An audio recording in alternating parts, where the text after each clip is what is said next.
a une quantité de sel dans l'eau. Ça permet de retrouver des poissons que dans les douves, qu'on ne devrait pas trouver dans de l'eau douce, comme des flets, des bers.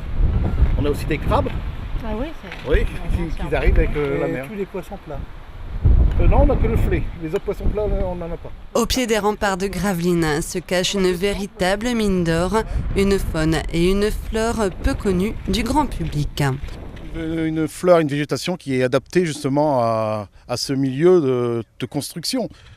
Des remparts au niveau historique et qui vont coloniser justement ces remparts et qui forment un mur végétal presque. Au niveau fleurs, on peut trouver la giroflée des murailles, la ruine de Rome. Au niveau faune, on espère peut-être voir le lézard des murailles, comme aujourd'hui on a la chance d'avoir du soleil, une température assez haute. Qu'est-ce qui serait très intéressant au niveau du public.